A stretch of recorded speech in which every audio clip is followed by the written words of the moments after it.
ముఖ్యమంత్రి గారికి సహనము సంయమనము ఓపిక ఉండాలి అధ్యక్ష. మాటి మాటికి ఓపిక కోల్పోయి ఈ రన్నింగ్ కామెంటరీ అవసరం అధ్యక్ష. అధ్యక్ష నేను కూడా అనొచ్చు అధ్యక్ష, పేమెంట్ కోటాలో ముఖ్యమంత్రి పదవి కొట్టేసిన నేను కూడా అనొచ్చు. మాట్లాడడం మేము కూడా మాట్లాడతాం. అయ్యల పేర్లు చెప్పి పదవులు అంటే రాహుల్ గాంధీని అంటుండా, రాజీవ్ గాంధీని అంటుండా నాకు తెలియదు అధ్యక్ష.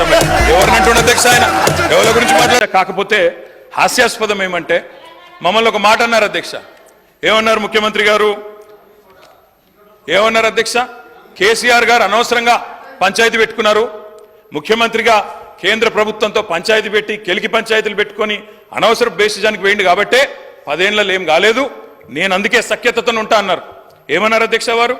ఇక్కడ హైదరాబాద్లో ఒక మీటింగ్లో మోడీ గారు వస్తే ఏమని చెప్పినారు?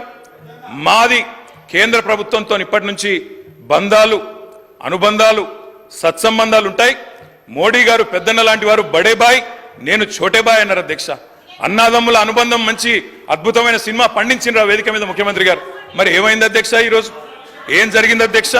తన దాకా వస్తే గాని ఇవాళ శ్రీధర్ బాబు గారు మాట్లాడుతున్నారు సవతి తల్లి ప్రేమ, కక్ష, వివక్ష. మరి మేమేం చెప్పినాం అధ్యక్ష?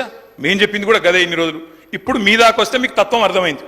వాళ్ళు ఎట్లా వ్యవహరిస్తారో, ఎన్నిసార్లు తిరిగినా, ఎక్కే విమానం దిగే విమానం అన్నట్టు 20 సార్లు ఢిల్లీలు దిగినా ఆడ ఏం జరగదన్న విషయం ఇప్పుడు అర్థమైంది మీకు. ఇప్పటికైనా వాళ్ళ తత్వం బోధపడ్డందుకు చాలా సంతోషం అధ్యక్ష. కాకపోతే మాకు మీలాగా కొన్ని అలవాట్లు లేవు. మేము ప్రయత్నం చేసినాం, చాలా పనులు కూడా సాధించినాం. ఏమేం సాధించినామో కూడా మీకు చెప్తాను. కానీ ఇతరులు సాధించింది మా ఖాతాలో వేసుకునే అలవాటు మాకు లేదు.